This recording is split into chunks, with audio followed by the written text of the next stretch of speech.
Good evening to all of you.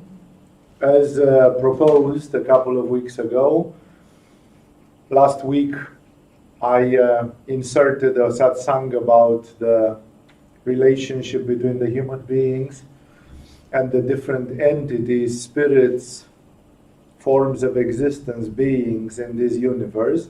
I made it very simple, I kept it very simple, and I just showed how many traditions and in how many directions this view of the world is going. And today I'm back to the Gospel of Luke. So I will try to keep it like this. One time an alternative subject, then again back to the Gospel of Luke. I wish, of course, to finish the Gospel of Luke this season, this year, so that it's a full cycle.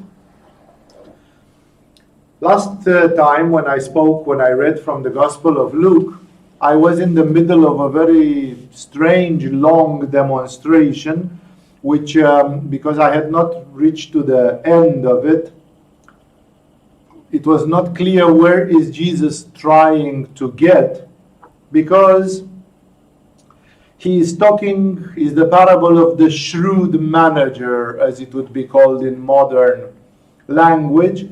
He's talking about a manager who is called for the judgment of God. God is asking him, please account for what you have done with your life.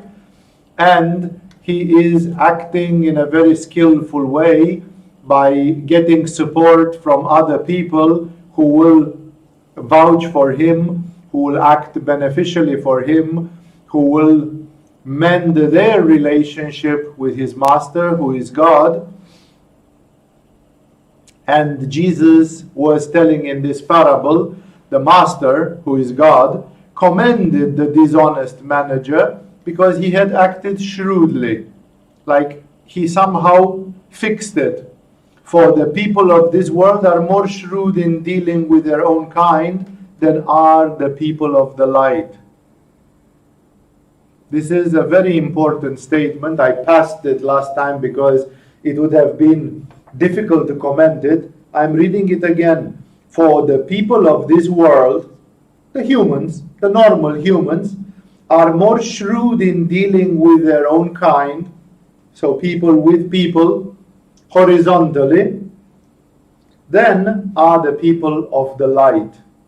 The people of the light would be the people from Shambhala. They would be the people like Milarepa.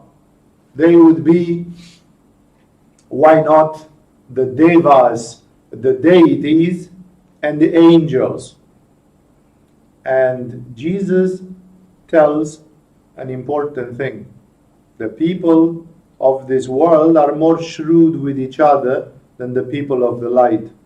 Like Jesus himself is not shrewd in any way. He is not tricky.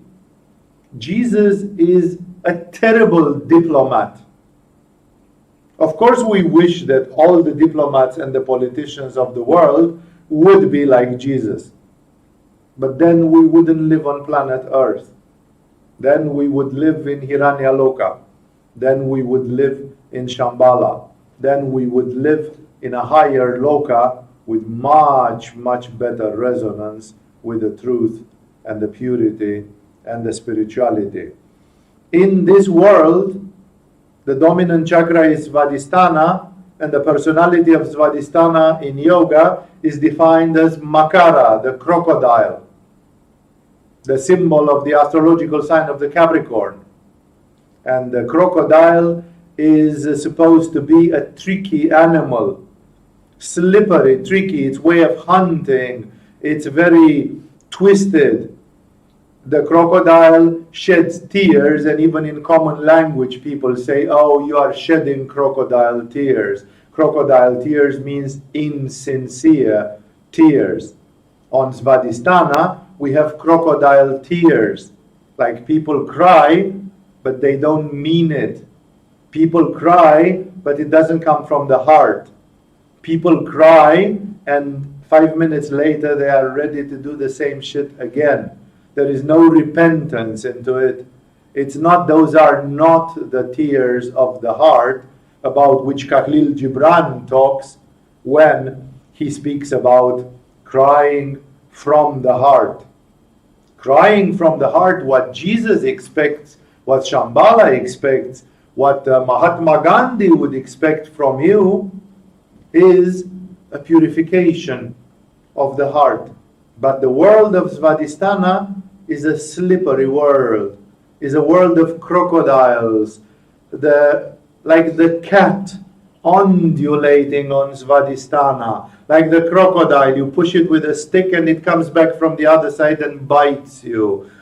Turning around, tricky. It's a little bit like fighting in a war with espionage and psychic warfare, sabotage, not fair fight, chest to chest, face to face, like two knights who are jousting with each other with spears.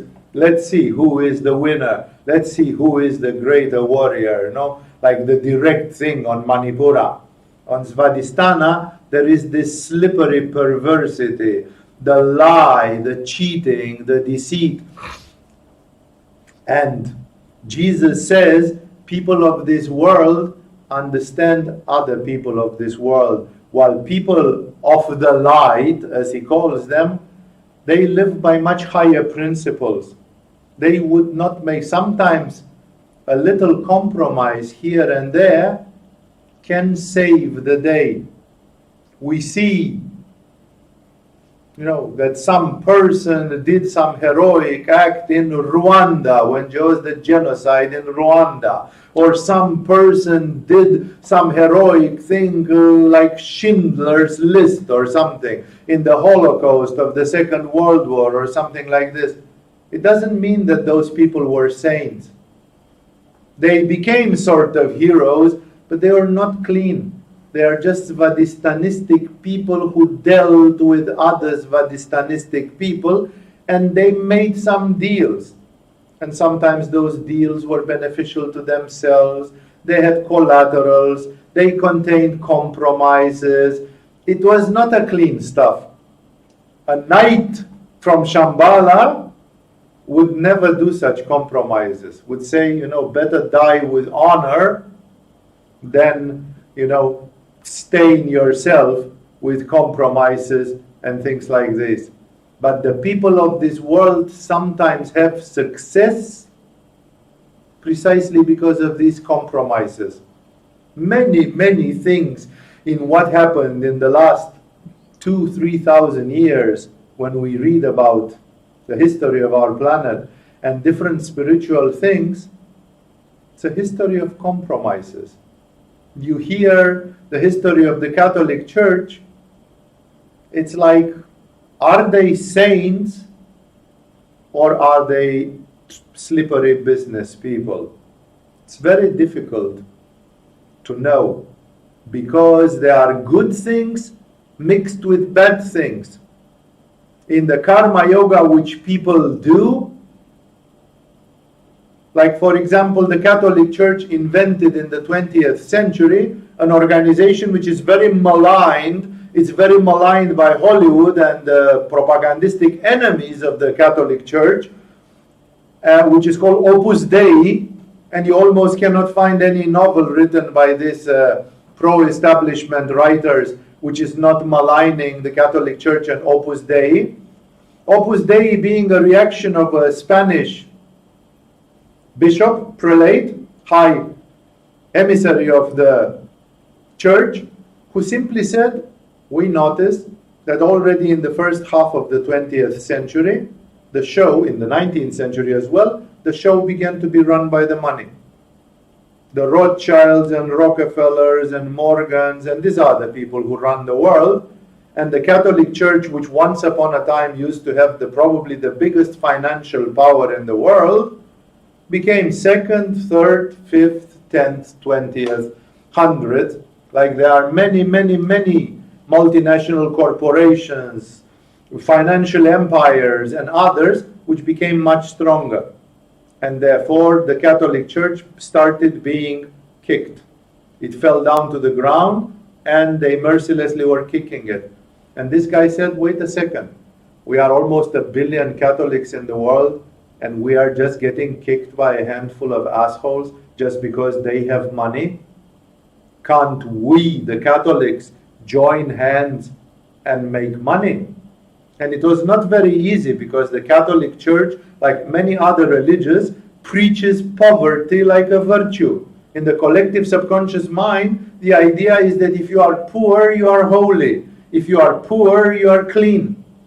And that's why it was very difficult to fight against it. And that's why Opus Dei is semi-secret in the middle of the church, because it doesn't fit. It's like you take a pebble in your mouth and you cannot eat properly the food because that pebble is clinking against your teeth. You know, it's like somehow something is not quite right there. I hope you realize that the way of thinking of people determines their resonance with money. Look what the resonance has England with London and the city of London and the Taurus Queen, and what resonance has Italy and Spain and other. How the Spain had a colonial empire which contained all of the South America and Latin America and many, many other parts from Africa and the Philippines and the whole world. And they managed to fuck it up. Like the money which the Spanish and Portuguese Catholic empires could summon together, it was crazy. And they lost it like this. Even by the buccaneers and the pirates, the famous pirates of the 16th, 17th, 18th century, what was their main task? To rob the Spaniards of their money. And they robbed tons and tons and tons and tons of gold. The Spaniards, energetically, they couldn't hold to it. But the British, they built the city of London, and for centuries, the biggest money in the world was happening there. When it went from the city of London, it went to the daughter of the city of London, the New York Stock Exchange. England, America, it's the same Anglo-Saxon derivative. It's the same resonance. It's the same kind of Anglo-Saxon culture in the end. So, therefore, I was talking about this Opus Dei when I deviated. This guy, who had some financial resonance probably, I think Balladur or whatever his name was, he simply said, we are 1 million Catholics, or 1 billion Catholics. A lot of them truly believe in God. A lot of them are ready to make sacrifices. So we can very easily pool a lot of money together and make some companies, some firms, some banks, some this, some that, and create a financial industry which belongs to the Catholic Church, which is emotionally always for the Catholic Church. And in this way, the Catholic Church won't be so easy to be kicked out, to be. Of course, this has contained, when you look at the history, I said, of the Catholic Church, you see a lot of these compromises. You wouldn't have had Saint Basil the Great, or Saint Augustine, or even Saint Francis of Assisi in the 12th century, or even Saint Teresa of Avila in the 16th century, come up with this kind of stuff. They wouldn't have made this compromise. The people of the light, they are more black and white. They want to be perfectionistic. They want to be, like, let's stick to the moral and ethical things. And then this Spanish Balladur, or what his name is, he says, what if we cheat a little bit on the money? What if we don't pay taxes correctly? What if we do a little bit of this? What if we do a bit of favoritism between companies? What if we do some inside dealing and so on? Because it's for the glory of God. It's for the greater glory of God. This is what the Jesuits did in the Catholic Church, Whatever they did, killing people or conquering or manipulating or making money, it was AMDG. ad maiorem Dei gloriam, for the greatest glory of God.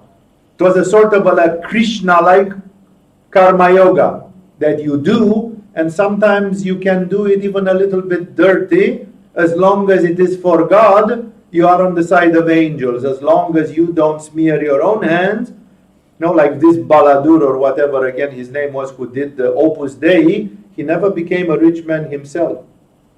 He lived very ascetically. He was not wealthy in any way. He was suffering from health problems. Like, he was a man who, I don't know if he was proclaimed a saint or not, but he was close to being proclaimed a saint.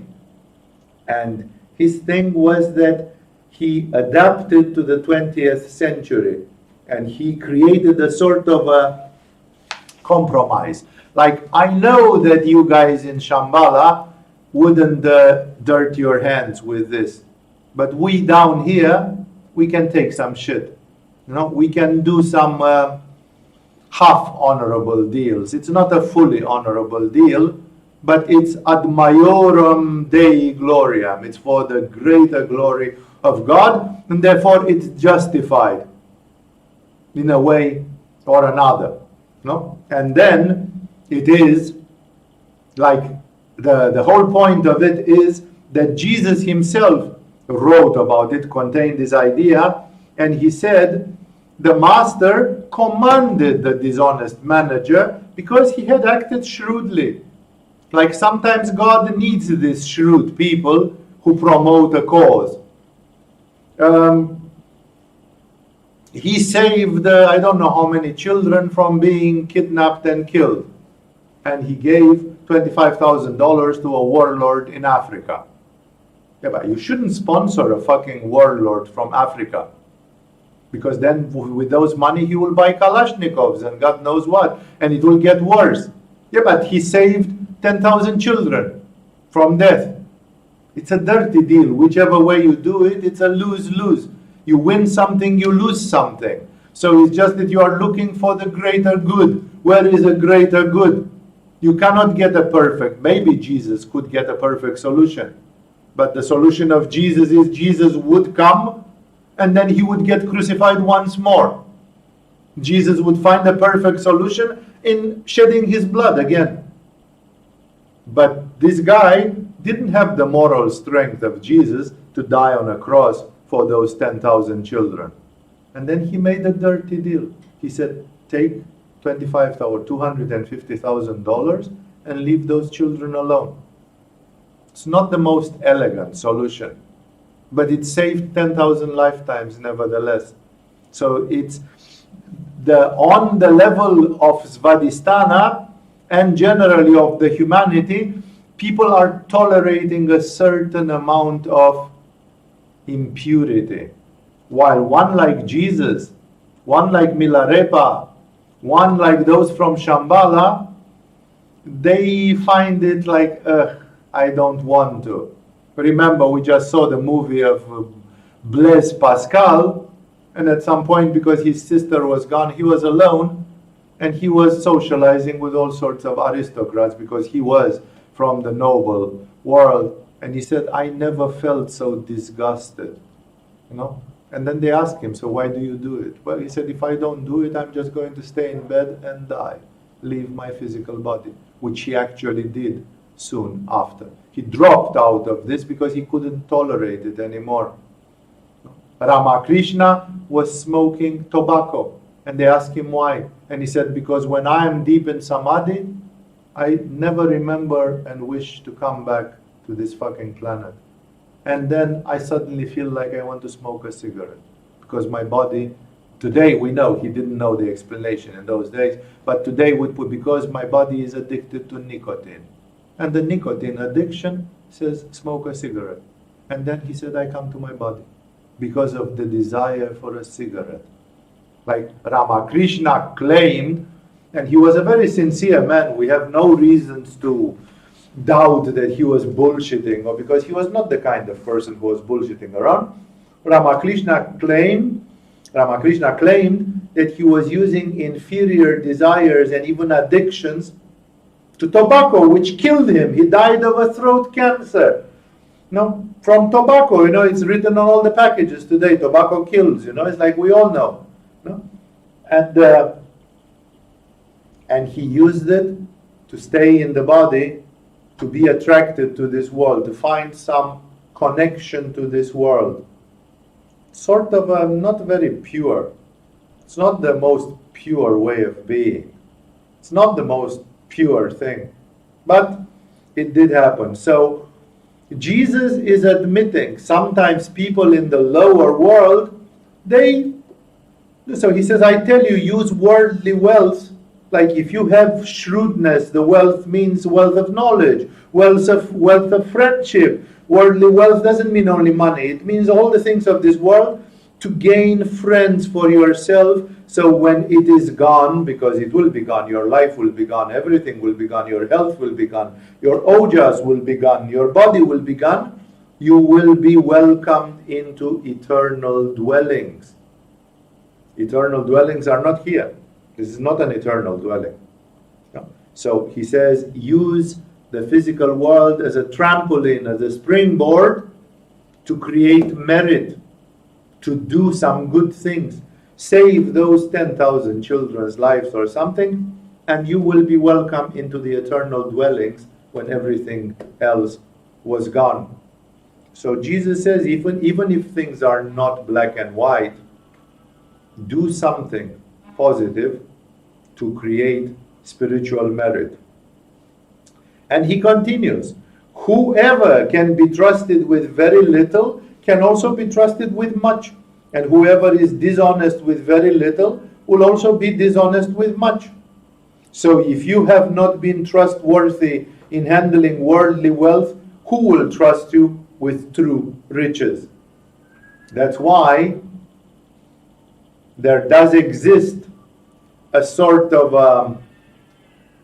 can you go and solve that? Because it will continue, I know it.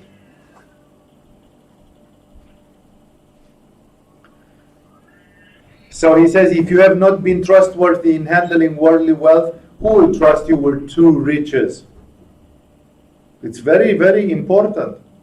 No? Because, for example, there are people who cannot accomplish things. I don't even know. There is a very peculiar name which we have in Romanian language about this. No? And no, like there are people who simply cannot accomplish things. And then some of these people, they can't do this, they can't do this, they can't raise children, they can't make a family, they can't run a business, they can't finish a university study, they can't do, whatever they try, they flop. And then we see them come into yoga. And they want to become like Milarepa. And the question is, when you can't make a successful business, will you be able to make a successful path to enlightenment? Like, is enlightenment easier than business? Easier than family? Easier than commitment? Easier than honest work? No, it isn't. It is at least as difficult or more difficult. And the problem is exactly like what Buddha expressed when he said people are ruled by desire. And when you have desire, you are a slave. So if in spirituality you are ruled by desire, you are also a slave. And therefore, it's the same thing. Here, Jesus is talking about a certain kind of inefficiency. He starts from dishonesty, or being reliable. He says, he who can be trusted with little can also be trusted with much. That's why, for example, in Thailand, they say that when a bodhisattva, a 90% Buddha, is to be promoted to the next level, to the last level, to become a Buddha, one of the ultimate tests which you get is to be made king. That's what they believed about their previous king. The previous king was believed to be a perfect example of that. And if as a king you turn into an asshole, you can be not trusted with little, and then you cannot be trusted with much as well. As soon as some power has been given to you, or something, you have abused it. While, for example, if a king is given power and he uses it wisely, then it means he has passed a very important test. That's a sort of one of the last tests before becoming a Buddha. Because as becoming a Buddha, then you are given power over the souls of people. Like Jesus, he was crucified, and he became the king of the world. He says, all the power on earth and in heaven has been given to me.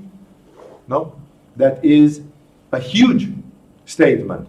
No? So to be given all the power on earth and in heaven, first you have to be tested. And therefore, that test comes like this, that whoever can be trusted with little can also be trusted with much. And whoever is dishonest with little will also be dishonest with much.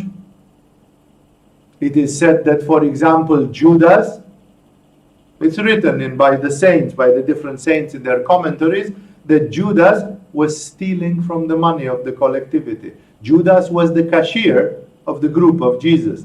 He was the money keeper because he was used to money. He was a bit more educated. He and Matthew were the two people who could read and write and do such stuff. No? And Judas, they say, maybe they malign him afterwards to take revenge on him. But they say that even when Jesus was living and he was doing the cashier thing, he was sometimes abusing the money. Not much, but Jesus was receiving lots and lots of donations. People were very grateful to Jesus, and they treated him like some people treated him like he was the Messiah. And they gave him everything.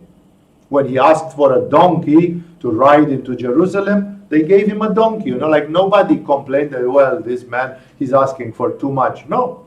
Everything. He was treated almost like a king because people believed in him. And they had a cash box. And Judas was, sometimes using some of that cash box for his own personal interest. No? So that's what Jesus is saying. If you not have been trustworthy in handling worldly wealth, who will trust you with true riches, with the spiritual things? How will you become a ruler in Shambhala when you have been botching things down here? Like what kind of qualification are you bringing? People sometimes think that the high and the low are not related, but they are related to each other. And if you have not been trustworthy with someone else's property, who will give you property of your own? Property, try to think. It means siddhis. It means grace. It means gifts from God. It means angels and other entities that are assisting you and that are supporting you. It's like the whole industry. Why should it be given to you when you can't handle it properly? Thus, and then he twists it into his Vedantic style of teaching, because he says, at least if people would be trustworthy, like this shrewd manager who did something to make the people remember. The shrewd manager went to somebody and he said, how much do you owe to my master? And he said, 1,000 bushels of wheat. And then he says, take your bill and make it 800. No, at least pay 800. Like a bank sees it cannot get everything from you. It says, can you at least give me 80% so I don't lose so much? No, at least. So he was shrewd. He made a compromise which was not 100% good. But it was the lesser evil. It was like choosing the lesser evil out of the two. And Jesus says sometimes it comes to that. It comes to that the people of this world, at least they should choose the lesser evil out of the two. No? A Tibetan woman was asked by the Chinese soldiers to shoot a lama. Just to mock him and to mock the whole Tibetan culture. And the Tibetan woman took the gun and shot herself. That's the lesser evil. She considered that committing suicide was better than killing a lama. No, she knew that committing suicide was not good. But she simply said, rather than killing this lama with my own hand, no, I would rather kill myself. So when they gave her the gun loaded, she killed herself.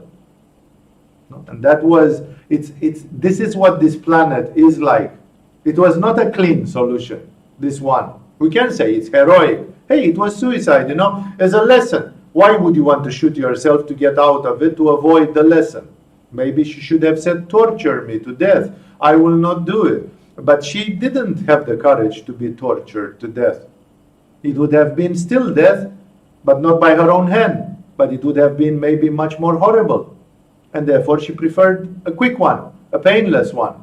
No? It was not really the most heroic structure, like she could have said, crucify me.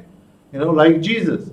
Hey, but crucifixion is a very, very heroic thing. Not many people would dare to go there. No? And that's why I say Jesus is acknowledging the fact that sometimes spirituality is choosing the lesser evil of the two, actually. And he says, even this shrewdness will make you to be commended. The master commended the dishonest manager. So in the end, he takes it like it's about what your soul is faithful at the deepest level. And he formulates it by saying, no servant can serve two masters. Either he will hate the one and love the other, or he will be devoted to the other and despise the one. You cannot serve both God and money.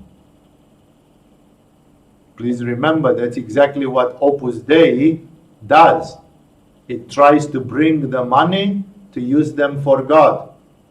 But they consider that they don't serve the money. They still serve God.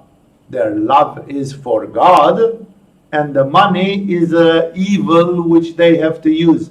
It's a sort of a dirty thing, which if they don't use, the Catholic Church would have fallen apart long ago. And to make the survival of it, they simply said, come on, we can adapt to the capitalism, we can adapt to the 20th century, we have to adapt, or otherwise we will disappear. So here what Jesus says is that even when people are making compromises, which the beings of light don't like too much, what matters in the end is where is your final allegiance. To what do you give your allegiance? You cannot serve both God and money. Because if money is seen as God, you remember the Jews, the whole Jewish culture has a story about being greedy for money and tricky for money. The biggest accusations of people who are satanic with their money is about the Jewish culture. Modernly, in modern times, sometimes people say, oh, the Chinese are equally bad and others. But in the West, it was mostly the Jewish culture which was considered to have an almost pathological attachment to money, greed, wealth, and these things. And then money, you remember, the Jews were worshipping the golden calf even when Moses was on Mount Sinai for 40 days. Like 40 days is not too much. They went to Mount Sinai, and a month ago they had crossed the Red Sea. Moses had opened the Red Sea. God had opened the Red Sea for them, Egyptian Pharaoh. And then Moses was absent just 40 days. And they made a golden calf. To make that golden calf, it should have taken them 1 week. So they didn't even take 40 days. It took 30 days, and they started planning to have another god and some other idolatry, some other idol worship. No? Therefore, and it was a golden calf, the golden calf. And thus, this issue has been very strong in the Jewish culture since old days. And then there appears this, that Jesus says, it's like you could use money for God, but you cannot serve money as a God. In you, there always has to be the final choice, the ultimate choice. The Pharisees, who loved money, most of them were wealthy Pharisees, That's why the word Pharisee means somebody who is a fake, who pretends to be holy but isn't, heard all this and were sneering at Jesus. He said to them, "You are the ones who justify yourself in the eyes of men, but God knows your hearts. What is highly valued among men is detestable in God's sight." This is a very harsh statement, because it was expressed in a different way by a Polish philosopher called Stanislaw Jerzy Lem, if I'm correct. I may have forgotten the name. He wrote a lot of aphorisms and philosophical thoughts, and some of them are like one-liners, like sutras. And one of his famous thoughts is, in hell, the good character is the devil. Because in hell, the devil is the boss. Nobody dares to speak against the devil in hell. So in hell, people always say, "Hail Satan," He is the boss. But he is detestable. You should piss on him. You should spit on him. Nobody dares to do that in hell. Therefore, Jesus says what is highly valued among men is detestable in God's sight. And why is that? Because we are in Kali Yuga. If you would have lived in the Tibetan culture, if you would have lived in some other super spiritual culture, then that wouldn't have been true. For example, the Tibetans had the clear request that all the gold and the precious stones, it was not applied to silver and semi-precious stones, but semi-precious stones and silver were free, but all the gold and the precious stones like diamonds, rubies, sapphires, the real big ones, they were reserved only for Buddhism, only for religion. Not the monks. The monks were dead poor, but the Buddha statues, they were plated in gold, plated with diamonds and sapphires and rubies, precisely to show this contempt towards material values. And look what is most valuable in this life, we give it to Buddha. The same thing is happening in the Guru culture of India. How do you imagine that Bhagwan Sri Rajneesh was driving Rolls Royces? Because that's the mentality in India. We can give everything to the Pope, we can give everything to Rajneesh, they can do whatever they want to do, they are beyond controversy, but we don't keep the wealth for ourselves. Giving the wealth is a way of showing that we piss on the human values, that whatever people are fighting for, like ever since the 16th century especially, England is fighting for money and power. And some people are giving the money to Buddha or to Rajneesh or to the Dalai Lama or to whatever.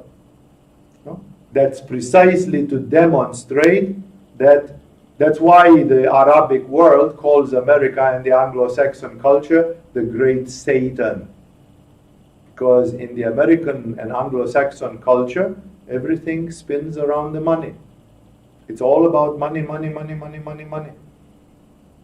I was reading this novel from medieval Japan, and this guy was all the time being intoxicated by the fact that he should go back to England, to Queen Elizabeth I, with a ton of money and give her half, and then she will make him a baron or a count or something like this.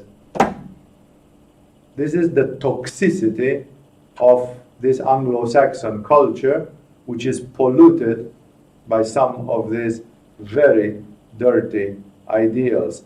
And that's why we are in Kali Yuga, and the good guys are the bad and the bad guys are the good. Who is closer to God? The Ayatollah Khamenei from Iran or George W. Bush, second twice born Christian or whatever he proclaimed to be? I don't want to give you the answer to this one because I don't want to make proselytism on one side or the other. But it's a very valid question. In the eyes of Shambhala, who is closer to God? Khomeini or George W. Bush? Think. This world is upside down, and the people who seem to be decent citizens, all the Rothschilds and Rockefellers and all the Morgans and Donald Trumps and all the, other people of their category, they, Soros and Henry Kissinger and all these great politicians and gophers and this, they all of them seem to be honorable citizens. Bill Clinton, Barack Obama, very decent citizens. What if what is highly valued among men is detestable in God's sight? And then that is the great Satan. And you served it for a life, and when you die, your guardian angel shows you the mirror of your life, and he says it's exactly upside down than what you have thought it is.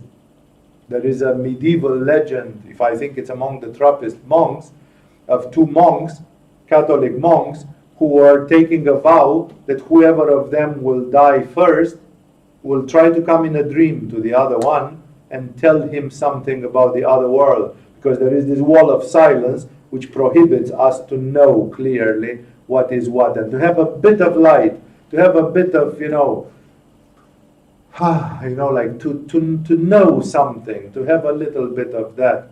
And indeed, one of them died before the other, and then in the 3 days after his death, he appeared to other in a dream, and he just told him 2 words in Latin. These people were talking Latin in their culture, and the 2 words were totaliter aliter, which means totally otherwise, totally different. Like you think that this is this, and then you go there and it's like, oops, shit, I think I did good. Remember when Mahatma Gandhi, there was this man who said, I killed children because they killed my child and so on, And Mahatma Gandhi, who had a clear spirit, he said, I'm going to hell anyway. This Muslim guy or Hindu guy, he said, I killed lots of Muslims and so on, children, women, men, because they killed my child, and then what to do? I lost my soul completely. And Mahatma Gandhi, he said, I know a way to go out of hell. I know a way for you completely. You talking to me in the middle of a crowd to stay out of hell. And he said, take a child whose parents were killed in this riot and grow it. But just be sure that it's a Muslim child, while the father was Hindu and he was hating the Muslims. And said, just make sure that it's a Muslim child and that you grow it up as a Muslim child. You let it be Muslim and grow up as an adult to be Muslim. What is, because people would say, we took a lot of children like Mother Teresa, no? But actually we're thinking about converting them. Maybe you did something really bad. What is valuable in the eyes of man, he saved, the Catholic Church saved the lives of a lot of Indians in America and converted them to Catholicism. No? There was a price for it. And therefore what became very praiseworthy could be abominable in the eyes of God. In the eyes of God, you have to use the judgments of Jesus. You have to use the black and white things. That's why Jesus was criticizing people for this hypocrisy. And he said, the Pharisees are rich, dressed up, and they cultivate look, there is a very important priest, a very important rabbi called whatever, Joseph, and that Joseph is a great man, we should listen to him. And Jesus says, what is highly valued among men is detestable in God's sight. when Pope John Paul II interviewed Mother Teresa, he said, what I can do for you? What can I do for you? When she became famous and she was about to take the Nobel Prize, and the Catholic Church then wanted to use her reputation to the advantage of the Catholic Church. And Mother Teresa says, if you really want to help me, give me a wing of the Vatican Palace so that I put street people in it, homeless people in it, and feed them. Of course it never happened, right? So the Pope is going dressed in gold and whatever and everything. Even the popes which are modest and so on. I'm not accusing the Pope. I'm accusing the fact that the whole institution of the church has created something which is glamorous and pompous and shining to impress people. This scene is very beautifully caught in the Franco Zeffirelli movie about Francis of Assisi, Brother, Sun, and Sister Moon, no? Where this guy comes stinking and with dirty feet, and he was probably walking through cow dung, and he was like filthy like a farmer from the field, and stinking probably, and dressed in a sack. It was part of the Christian mysticism not to wash too often, so not to generate sensuality in the body, and so on. And the Pope was dressed in gold and so on, and he came down and he said, you are the real deal, and we here living in this pomp and this luxury, we lose the reference, we lose the true ground zero. We don't understand really where people are, and then the Pope bent over and kissed his feet. He kissed the feet, the dirty feet of Francis of Assisi. He said, and now I remember that I was like you when I was young, and now that I'm 50 years later and I'm Pope, I'm just living in luxury, and I forgot all that thing. And he said, that's why people are against you, because you remind to them and you put them to shame. Because people value. The father of Francis of Assisi was happy that he was one of the richest merchants in Assisi, or whatever that town was. No? And Francis threw through the window all the money and all the clothes and all, almost made him go poor. He never became poor. He stayed wealthy. But the Italian arrogance was like, look, we have money, we are important. I'm an important man. I'm dressed up, showing it, and we have a tower full of clothes and gold, And Francis of Assisi said, what an empty thing, you think that makes you be somebody, and that makes you be nobody, really. What is highly valued among men is detestable in God's sight. That's why all these social values, that when you see that people are socially admired, this greatly diminishes their value. Please remember this. A man like Padre Pio, he was socially punished. Other great people, they were socially marginalized. And then you see a pope which becomes very popular. Then you see, I don't know who else, what other examples, a Dalai Lama, who become highly sociable. Something is rotten. Something is rotten in all this. No? Because in Kali Yuga, things are exactly upside down of what they are supposed to be. And that's why Jesus here is coming with a very bitter thing. Like he says, in this cesspool, in this mud hole of Kali Yuga, there are people who will choose the lesser evil. They will make compromise. They will be the shrewd manager. And even that is commendable, because it means in their heart they still serve God. But otherwise, he tells to the Pharisees, you are the ones who justify yourselves in the eyes of man, but God knows your hearts. What is highly valued among men is detestable in God's sight. He himself said it another time, the first shall be the last, and the last shall be the first.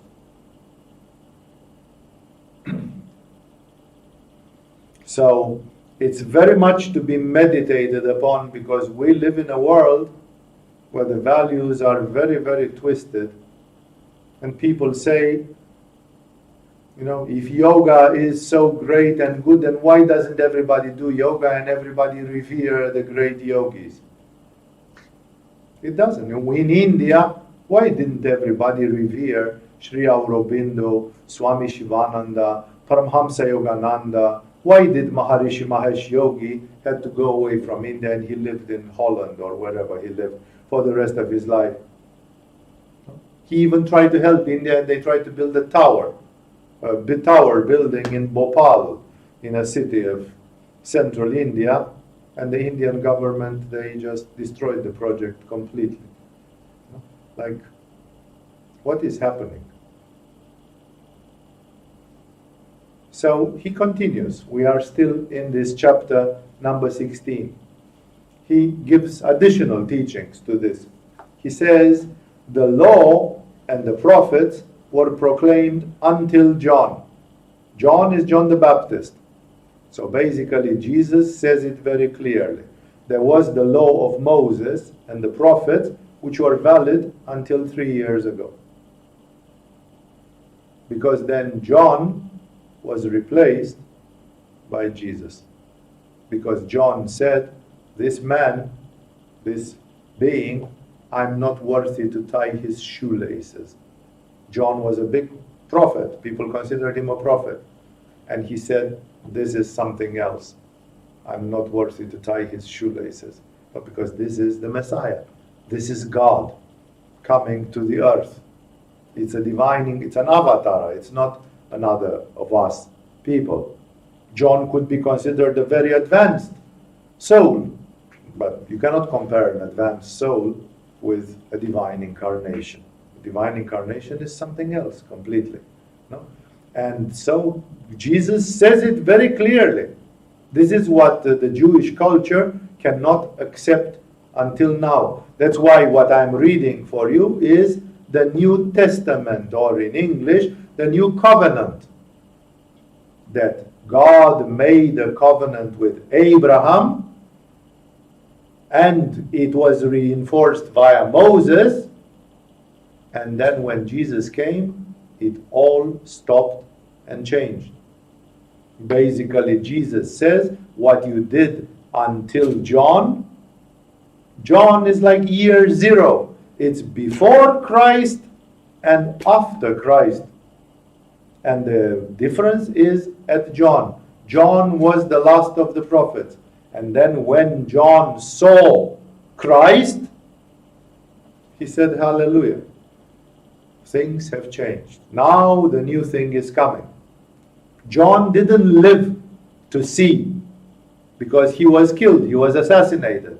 But he knew, now my time is over. He even said, I have to decrease so that this guy will increase like a rising star. This is where the whole moot point with the Jewish culture is, because Christianity has taken so many things from Judaism. But there is this stumbling stone. If Jesus was truly the Messiah or not. The Jewish culture is trying to falsify it in all sorts of ways. I remember I was talking with some guy who was a student in Judaic studies and so on, a Jew and so on. And, he heard me talking about Jesus, and he said, well, for us, like we know about Jesus, we the Jewish scholars and so on, we know about Jesus, but Jesus eventually came to be considered as a minor prophet. This is the devilish thing, It's like you cannot say Jesus was bad. So you say, okay, he was a prophet, a bit of a hippie, a bit too much anahata, a bit too much vata dosha. This guy, long hair, loose clothes, going there, like a bit of a hippie and so on. But he preached very, very nice things from the heart, and he spoke things from God. So we can accept it. Yeah, he was killed. So was John. So was this. So was that. Many prophets were killed because people are dumb and they don't understand and so on. They wouldn't say it's our religion which became manipuristic and murderous. They would just say, well, shit happens, They would muddle things up, confuse things up. And then they would say, Jesus? Yeah, sure, we know about him. He was a minor prophet. Like brushing him under the carpet, And this is the ultimate devilish thing. Because the point is that he was not a minor prophet. He was the Son of God. Because he said it with his own mouth. He said, I and my Father are one and the same. How can he have said 99% truths, and then this 1% was just, there, he kind of botched it. Exactly the one which we don't want to hear. That one we consider he botched it. No? And thus, Jesus is very clear. It's his own words. And again, these words exist in the Gnostic Gospels. You cannot say that the church has falsified the Bible. It exists in the Gospel of Thomas and many others. He says the law and the prophets were proclaimed until John. Since that time, so after John, when Jesus appeared, the good news of the kingdom of God is being preached, and everyone is forcing his way into it. He uses in other parts of his discourses this. He says that everyone is forcing his way into it. Because people have to make an effort. Like, I want to be violent, and I will be non-violent. I want to be stupid, and I will not. I want to be jealous, and I will not. I want to be greedy, and I will not. That means you have to exert a certain Spartan self-discipline, a spiritual Spartanism. You have to exert, you have to do it that way. No? And therefore, he says everyone is forcing his way. It's like tapas. It's like he brings the concept of tapas, of tapasya. Everybody is doing a tapas, getting into it.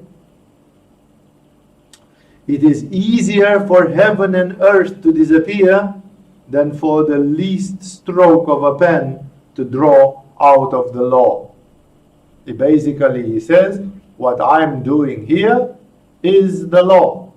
But it's the law updated. Because I'm God, I'm coming from God, and now I'm giving you the higher rendering of this law. So Jesus never claimed that Moses or Abraham were wrong. He always claimed that it's just a new time, it's the covenant, it's the forgiveness, it's man making peace with God and all that. And then he says a real strange thing. He jumps to a very strange subject. Anyone who divorces his wife and marries another woman commits adultery. And the man who marries a divorced woman commits adultery. This is really something very big. Like Jesus speaks against changing sexual partners. He simply says anyone who divorces his wife and marries another woman commits adultery. Jump suddenly. It's out of the context. But you would say, come on, somebody has glued this statement. He actually said it in 2-3 other places. He said converging things. Because the Jewish culture, the monotheistic Jewish culture, and others, we see the same thing in the Indian culture, in the Hindu, Vedic and Vedantic Indian culture. We see the same in the Muslim culture, to a large extent, which has appeared much later. It has appeared 7 centuries later than these events, 6.5, 7 centuries later. In all those cultures, people were emphasizing, and you can see the traditional Buddhist culture is the same. All the traditional cultures are about the fact that women are not unleashing their sexual power upon the world's population. Like, it's exactly the opposite of Sex and the City. Libertinism for women. There has not been libertinism for women in the Thai traditional Buddhist culture. There has not been libertiness for women in the Hindu traditional society, Vedic or Vedantic. There has not been libertiness for women in the Jewish society, in the Christian society, in the Islamic society. And I have quoted already the 5 main religions on the face of the earth. Plus, if you study the other 10 religions, the minor ones, Sikhism, Confucianism, Taoism, Shintoism, and the others, yeah, which you hear about in our metaphysical workshop when you study it, then in none of them there has been this story. This story with sexual freedom strictly exists in Tantra. The sexual Tantra of the Tibetans and Indians, plus some of the sexual Taoism of the Chinese, are the only doctrines, and they are esoteric doctrines, they are for practitioners in inner circles, where this is considered to be a virtue and it is extolled because it is used in another way.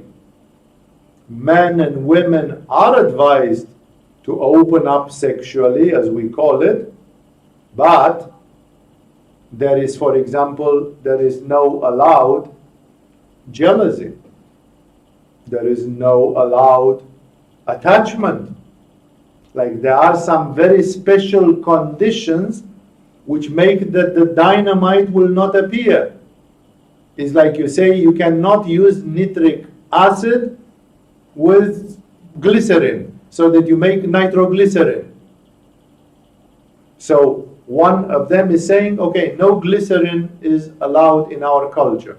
The glycerin being feminine libertinism, sexual liberties for women. And Tantra says you can have a lot of glycerin in our society, but there is no nitric acid. Like one of them has to be missing so you don't get the nitroglycerin and it explodes in your face.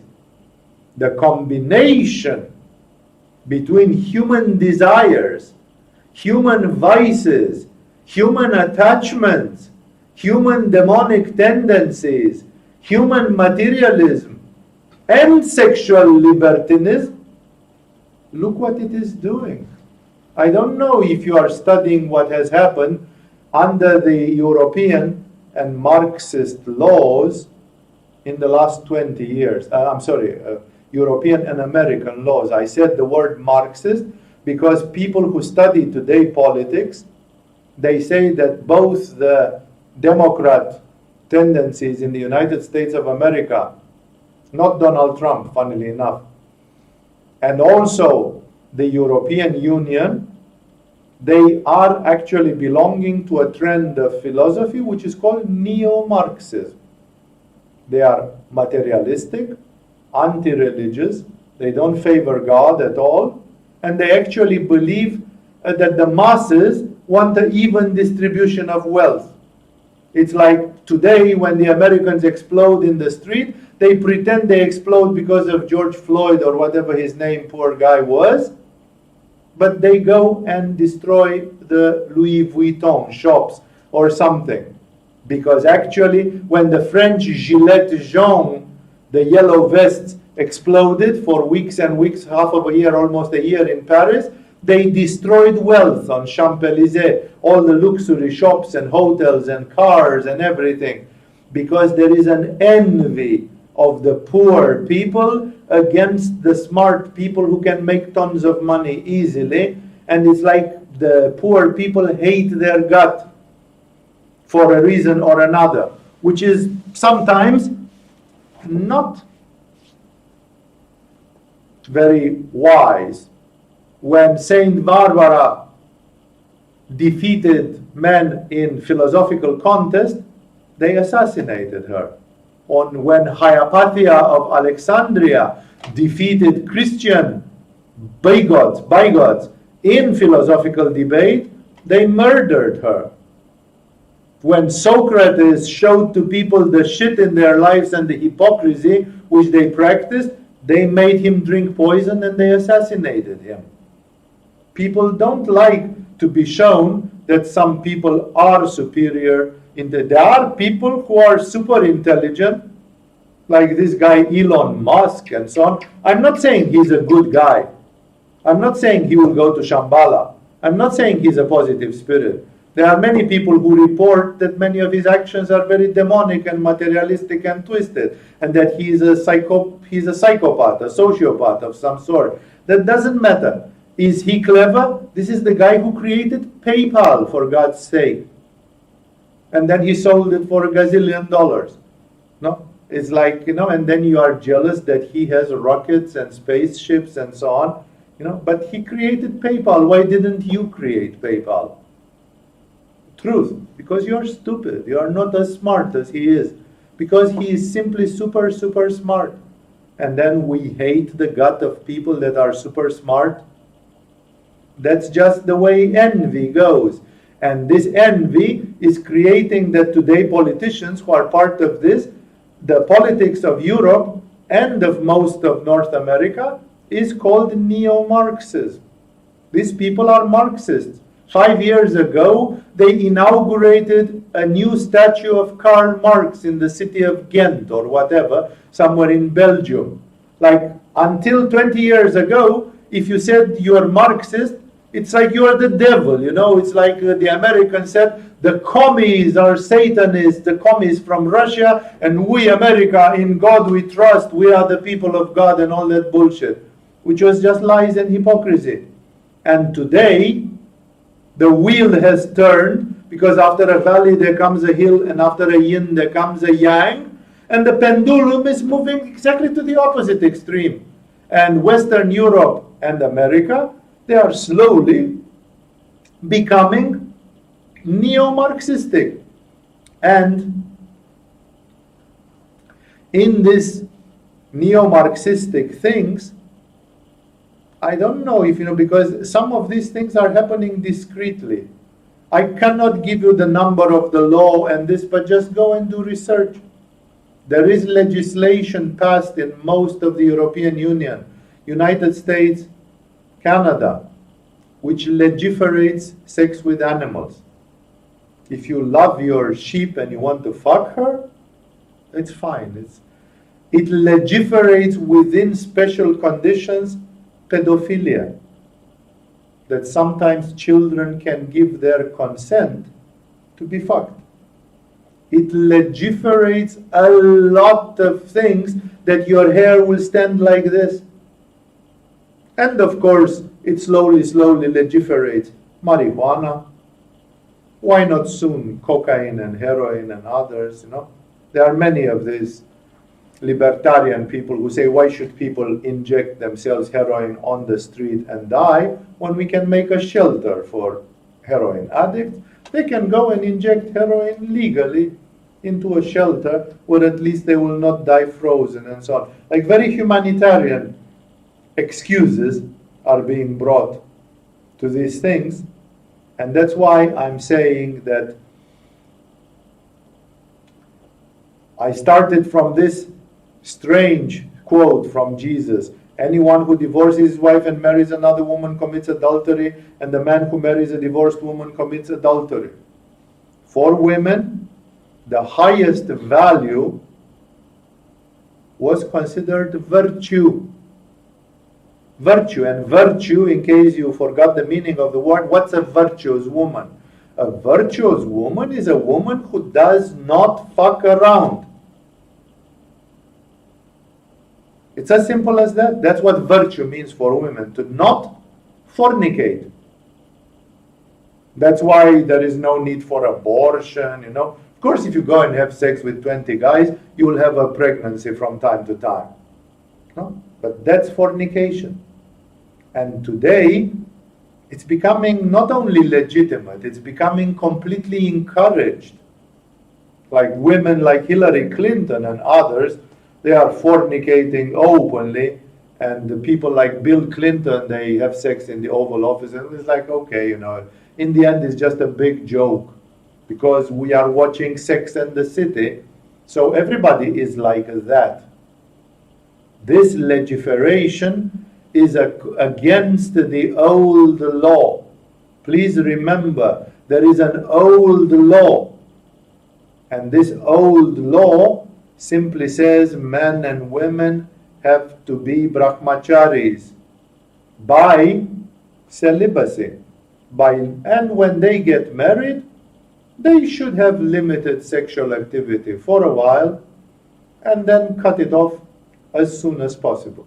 When I came to Thailand, the people who knew the Thai culture here, they told me, in the Thai culture, especially in the countryside and in a place like this, 15 years ago, the rule was that women will get married to men. They will make 2, 3, 4 children, whatever they thought the norm is.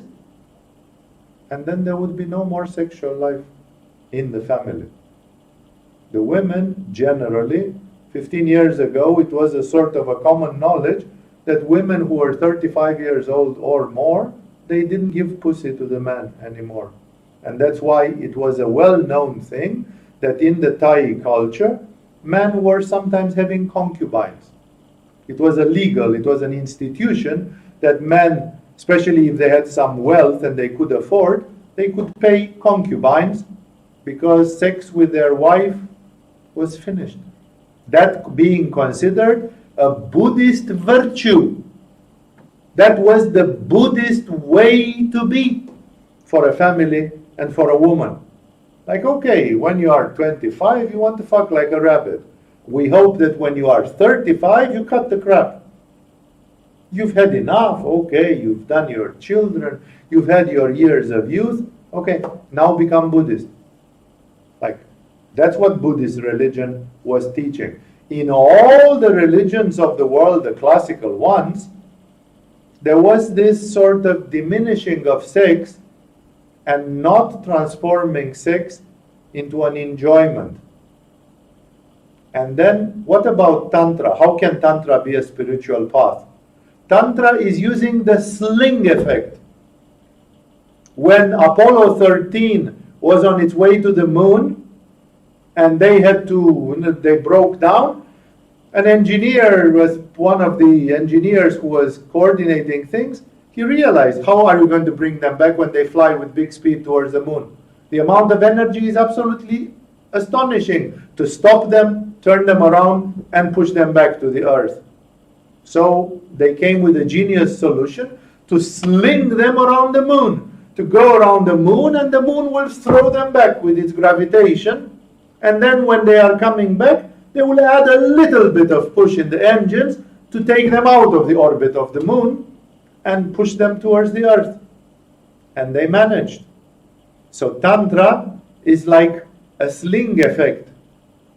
I remember a story with my guru from the communist times in Romania. I had learned about Yama and Niyama, and most of you who are listening to this satsang, you know what Yama and Niyama is, and you know it fits with the Jewish and Christian and Islamic morality, like no theft, no such things. And in the communist times, in the last 10 years, everything was falling apart.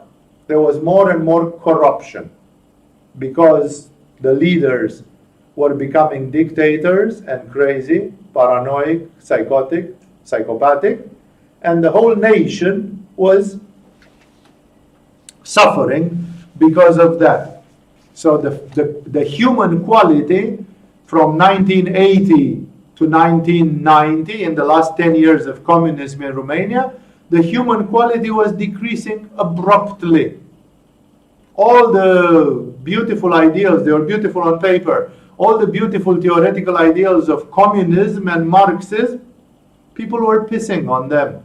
They existed only theoretically on paper, but in practice, people were practicing a lot of corruption and a lot of other things. Lies, deceit, and so on.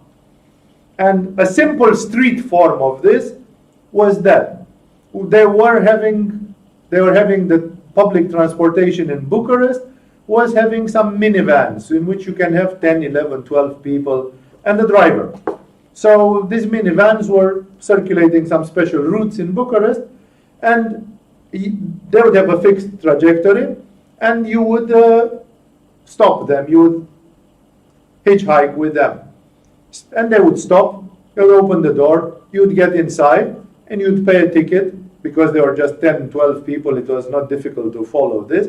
You would pay for a ticket, the guy would give you the ticket, you would sit there, and then 3 kilometers later, you say, hey, I want to go back to the Union Plaza. I want to get down to the Union Plaza. So he would stop at the Union Plaza.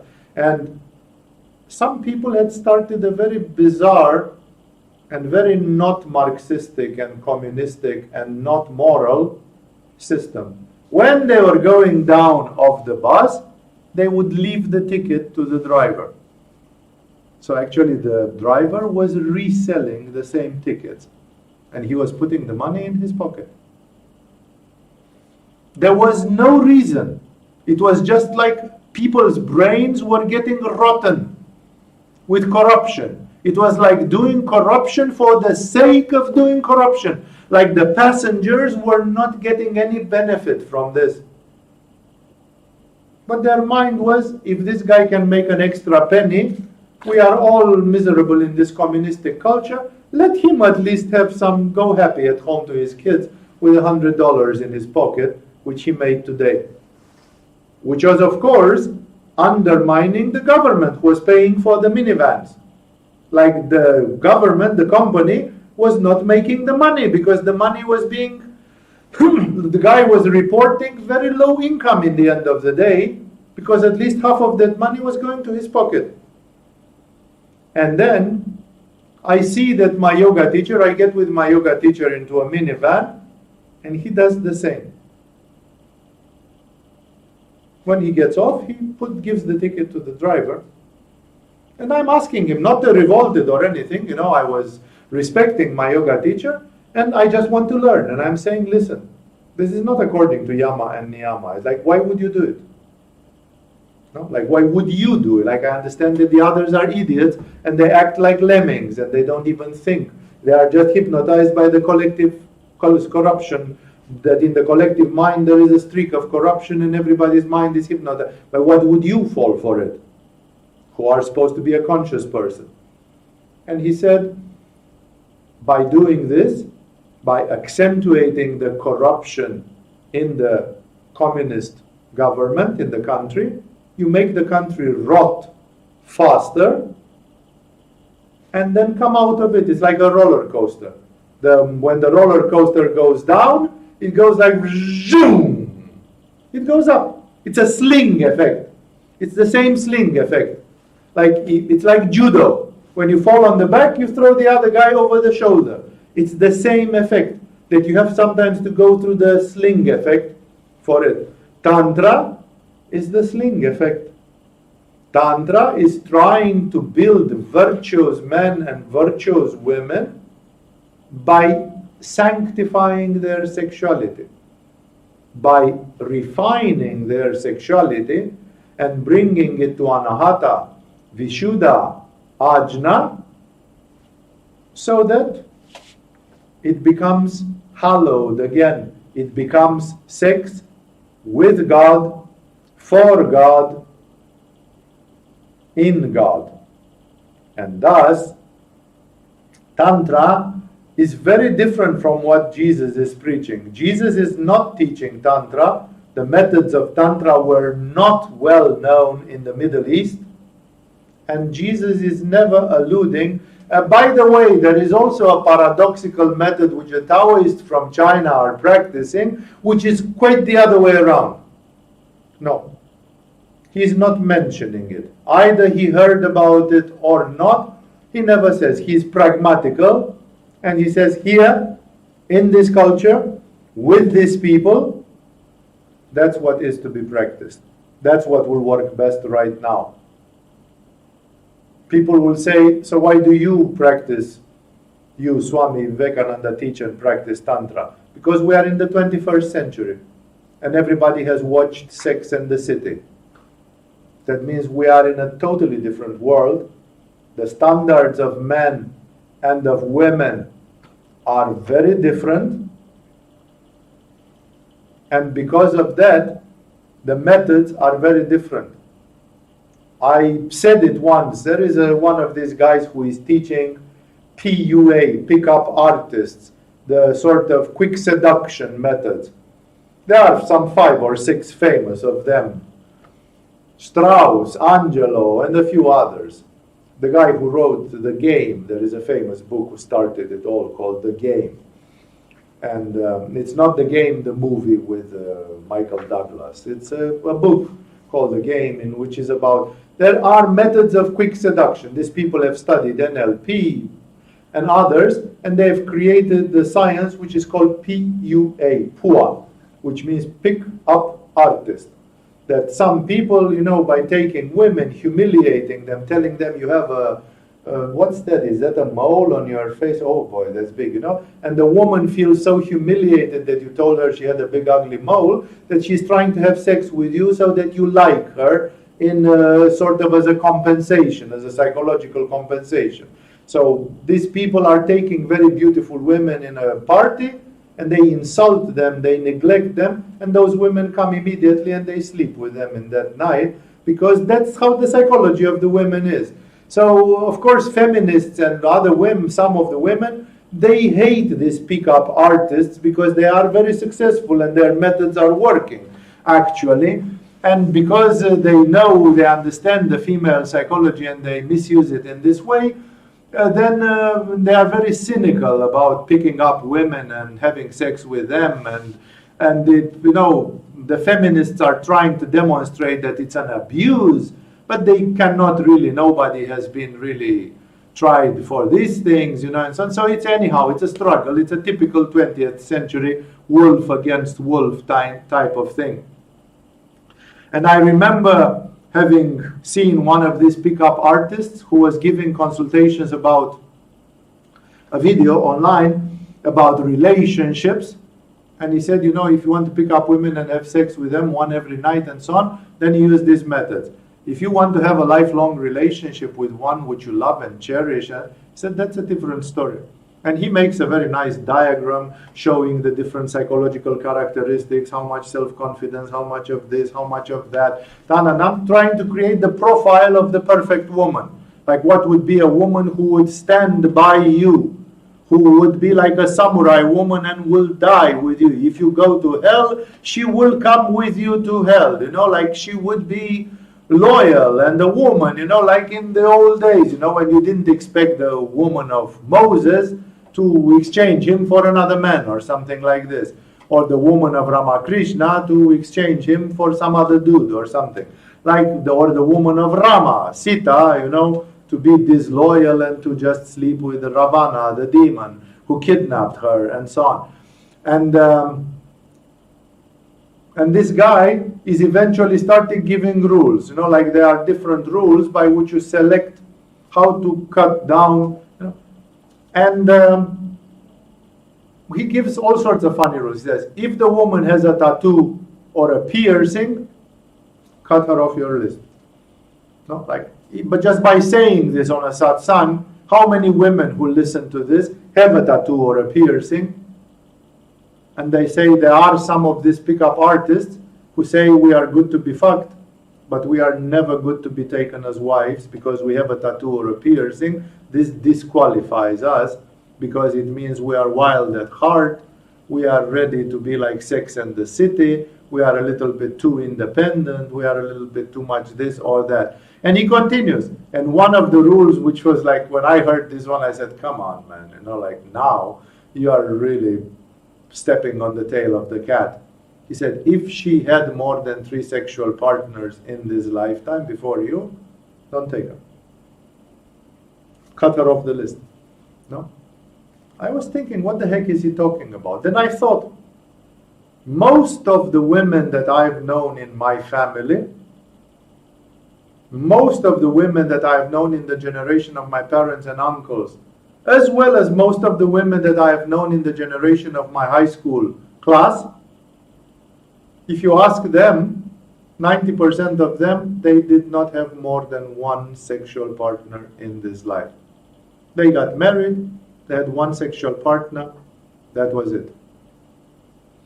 The Jewish tradition, the Hindu tradition, and Jesus is part of that, was contemplating the relationship between men and women as being based on brahmacharya, on celibacy, on killing your desires, like have children for 2-3 years, then stop having sex.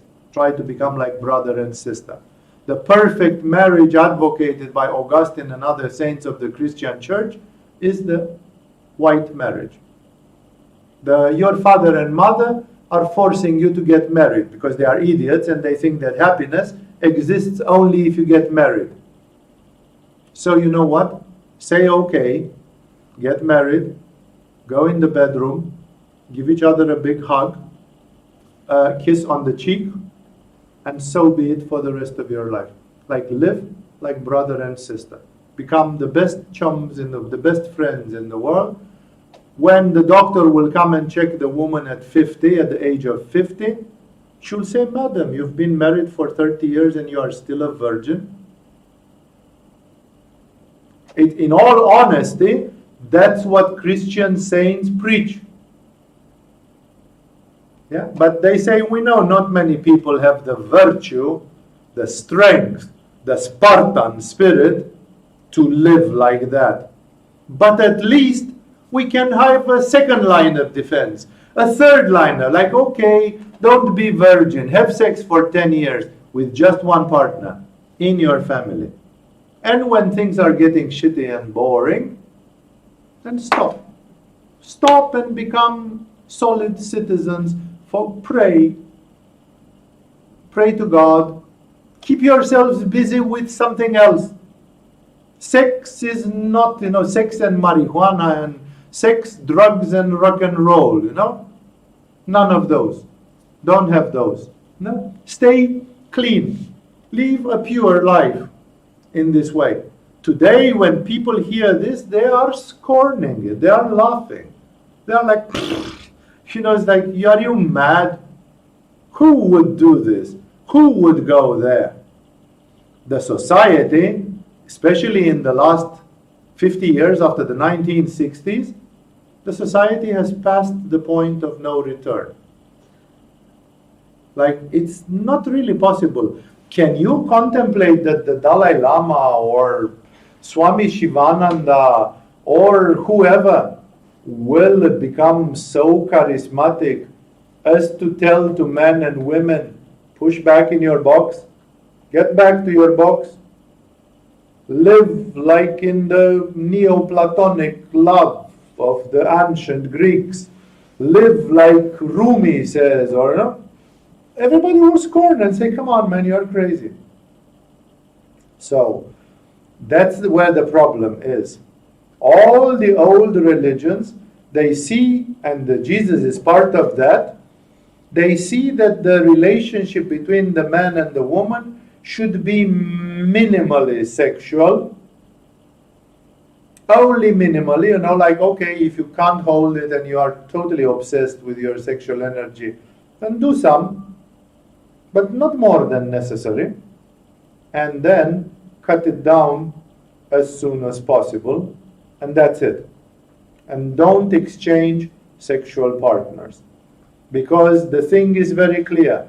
The sexual attraction for one partner is lasting for 3-4 years. I have met men and women who change sexual partners every 3 months. And I met men and women who have been with the same sexual partner for 10 years. But most of the time it was not going brilliantly. Like sex became second, third, fifth, 10th priority in their lives. First priority was making money, paying mortgage, raising children, having a career, doing this, doing that. Other things were there, and very often they had collateral sexual relationships out of the marriage. Those were the salt and pepper. Those were the spice of their life, because this one was not anymore. So, of course, by changing sexual partners, you always keep the butterflies in your stomach. Every new sexual partner is like, yay! It's carnival again. It's excitement again for 3 years per average. And thus, for example, in 30 years of sexual life, between 20 to 50, you could have 10 partners, 3 years each. And then you would live in a constant carnival, because you would constantly be excited. But that excitement means that if you don't practice brahmacharya the tantric way, you would spill your ojas and spill your ojas and spill your ojas all the time. So actually that would mean less spirituality, less bodhicitta, less desire for enlightenment. And thus, the old spirituality had this trick that sexuality had to be kept low because people don't know how to do it right. Tantra claims that it has a method of doing it right with brahmacharya. And then suddenly this limitation is thrown to the dustbin, like this is not valid anymore. If you can do it like Milarepa or like whoever, like Abhinavagupta, then it's a different story altogether. We're talking about something else. And then it can be that the more you do it, the better it gets. But it's a slingshot effect. Yeah? Like it's judo, it's aikido. You fall and you throw the enemy over the shoulder. So it's still to reach to God. But it's to reach to God through the other method, through the other way. People who are today preaching not multiple partners, no sex in the city, no abortions, no divorces, and like Jesus, listen, anyone who divorces his wife because the oxytocin is over and it's not fun anymore, and marries another woman, commits adultery. He calls it adultery, fornication. It's whoredom. And the man who marries a divorced woman also commits adultery. A woman says, well, it's not my fault. The idiot divorced me, and now I'm alone. Yeah, but I myself am not going to be part of that as well. Like, it doesn't make me less innocent that you pretend you are innocent and the man left you. And now I'm just going to contribute to that. It's exactly like the Buddhists of Thailand who say, we're not killing animals. It's the slaughterhouses who are killing them. We're just buying them dead already. How idiotic do you have to be to find such an excuse when actually if you don't pay for the meat industry will stop. It will stop in 10 years. It will disappear. No, there will be no meat industry if nobody on this planet would not buy meat.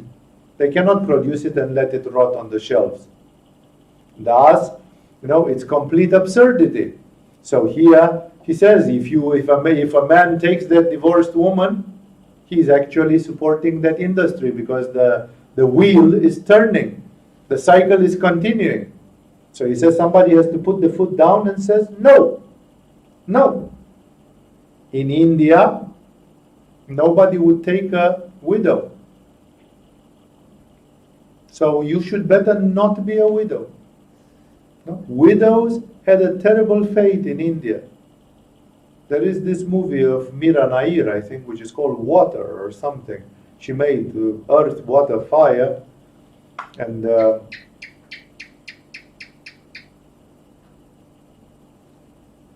in this movie, it's about the fate of divorced women, even in modern India, in modern times.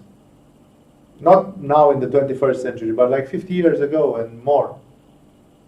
And it's sort of like any artist. She's an artist, a bohemian artist, and she's trying to bring up some compassion, like, that's unacceptable. We are modern people. Let's be like the New York Village people and California, progressive, democratic, Woodstock, hippies, flower power. It's a new, brave new world and so on.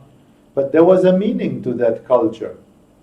No, because it was a way of like, this condition is not good. You should not be part of this condition.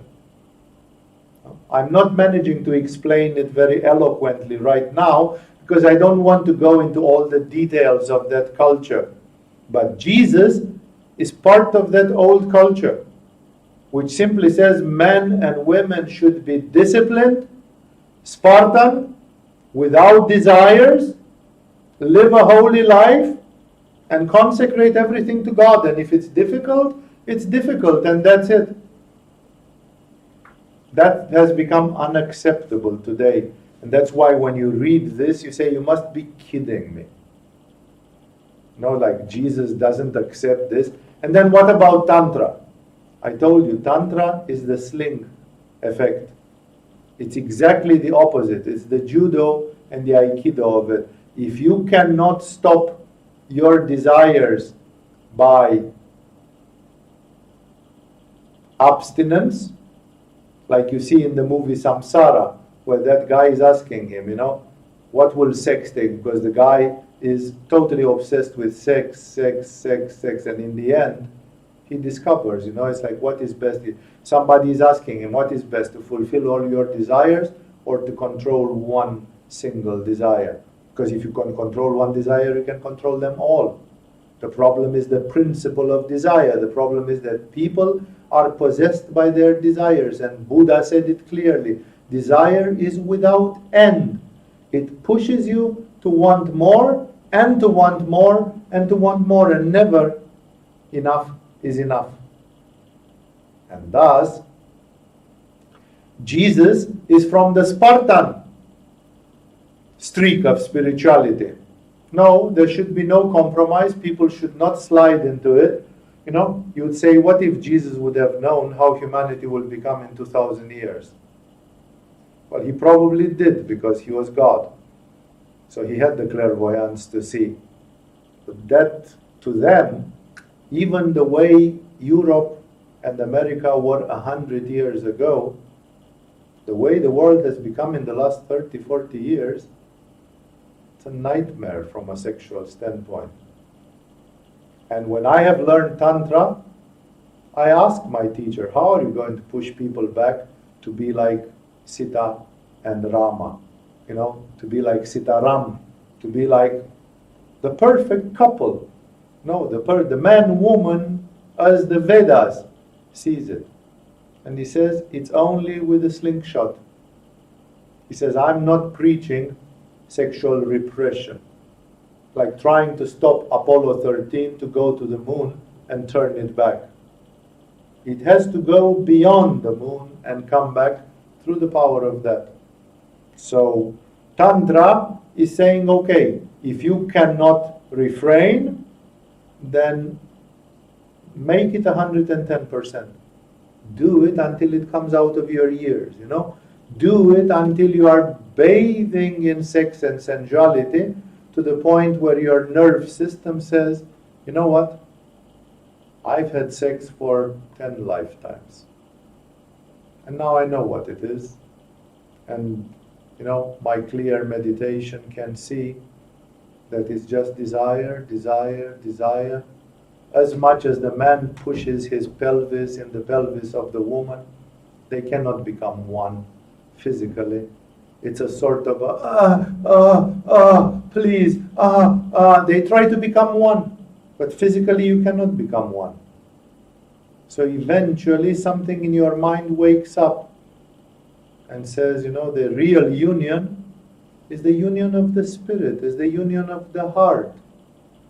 Because the bodies cannot become one. The bodies try, but there is a limit in how far you can reach with the body. Your astral bodies could merge. Your soul could merge. And at the level of the spirit, you are one already. Because you are Shiva, you are Shiva. I am Shiva, you are. We are one already. So that's the real union. The real union is the union of the astral body, of the mental body, of the causal body, and eventually the union, even the union of the astral body cannot be complete. The only complete union is the union of the spirit, the union at the level of Atman, of the Supreme Self. And that's why Tantra says, well, we can do it the other way around. And what's the condition? The condition is that you have to practice a perfect brahmacharya. Because if not, you have sex, and after sex you will not be able to meditate. And if you meditate, your mind will be foggy and sticky. And your energy will not be in Ajna Chakra and in Sahasrara, because you have discharged your ojas. And then, no, what meditation are you having afterwards? Your meditation is sleep. That was great. But that's not clear. That's not Buddha's meditation. And thus, it's true that Tantra is completely like the dot of yang in the middle of yin. It's completely the opposite. There is a spirituality which is 90% the way Jesus has presented it. And then there is Tantra, which is a very peculiar way of going there by doing exactly the opposite, by using the slingshot effect. So that's why what Jesus brings here, because he spoke, he says the law is true. I'm not trying to destroy the law of Moses. The prophets, all the way until John, they gave you the right law, and I'm giving you the upgrading of that law. And he gives this example with sexuality, which is very pungent today. That's why many people who practice a fake spirituality, they also practice a fake Tantra. We in Agama, we are being hated a lot by people who hate our Tantra and who claim that they do a better Tantra. And it's because their Tantra is fornication, it's full of desires, it's just some Kama Sutra story, it has no spine, it has no sublimation, it has no Brahmacharya, it has no Spartan spirit, it has no meditation, it has no understanding of Jesus and where the truth resides, and it's just a license for hedonism. The opposite of this Spartan or Stoic philosophy in Greece was called hedonism, which means please yourself as much as possible, as often as possible. That's how you should live your life. Which, in those days, it was considered a trap and a failure. In Tantra, one can turn the tables. But Tantra is very strict. It says a woman can have multiple partners, but then she should not manipulate them. She should not discharge their sexual energy. She should not get attached to them. She should not play games. She should not do this. She should not do that. There are other places where you have to screw the tap, where you have to be very careful. You pay for that sexual freedom so that in the end you go in the way of Buddha. You go towards surpassing your desires. I forgot exactly how it's expressed in the movie Samsara, but that's exactly the question. What is more important, to fulfill all your desires or to take one and just control it, surpass it? Because that's the key. The key is that one cannot just let go and surrender to all of their desires. One must be strong somewhere in one point. There must be something. For example, Tantra is very strong in Brahmacharya, that you play with fire, but you are still adhering strictly to Brahmacharya. And Tantra is very strong that you are playing with relationships and you are cutting the attachments and the desires. A monk who lives in a monastery, you can say that monk, he never got attached to that woman. Of course, because they didn't even meet. He was locked in a monastery and he never saw that woman. But a tantric man who was fucking that woman, he could have been attached to her. And he had to make a great effort to not be attached, to not fall into that trap. So he paid for his sexual freedom with the fact that he had to keep... The monk didn't have to worry if he was getting attached to women, because there were no women coming to his hermitage and visiting him. The monks in Mount Athos in Greece, they locked themselves on a peninsula where there are 22 or 23 or 24 monasteries, and women are not allowed on that peninsula. There's not been a woman in Mount Athos for 800 years. Even female animals were prohibited so that they don't fuck some donkey female or something, Nothing, just male animals and men. That's all. And of course, homosexuality was considered to be sodomy and a real horrendous sin. So they were staying away from it as much as... I'm not saying it didn't happen, maybe it did, but very seldom, and it was very shameful and very hush-hush, and it was never encouraged or promoted. Thus, what I'm trying to say here is either one is going on the way of the strictness, and then there is a way of Tantra, but the way of Tantra is strict somewhere else. It's not that it's not strict. So here, Jesus can seem to be unnecessarily strict, but he's actually just quoting the ancient law. Can you tell me what time it is? Because I don't have the watch with me. 10:20? Okay. So let us stop here. We will continue with the next parables. We are towards the end of chapter 16. This is a very strong teaching from Jesus, in which he shows to be part of the old-fashioned, traditional religious style. Again, Jesus was not contemplating Tantra.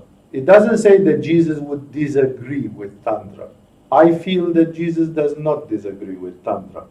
But it did not exist in the Middle East in that century, and it was completely unnecessary and redundant, complicating life, that he should introduce it and say, by the way, if I am to tell you the whole truth and nothing but the truth, then I have to tell you that in China, in India, in Tibet, there is a strange method also, which could go the other way around, but then you have to be very strict about these other things. He didn't bother. What they had there was good enough, and he was staying within that framework of what they were teaching there. He said what the prophets taught and the law, it was okay. It was not wrong. So let's stick with it. Let's stay with it. That's why Jesus is on the side of this Spartan, stern, ascetic lifestyle, and one should meditate on these values as well. Enough for tonight. Thank you all for joining. And I will see next time. I hope I'll make a satsang on another alternative theme, and then in 2 satsangs again, there will be the Gospel of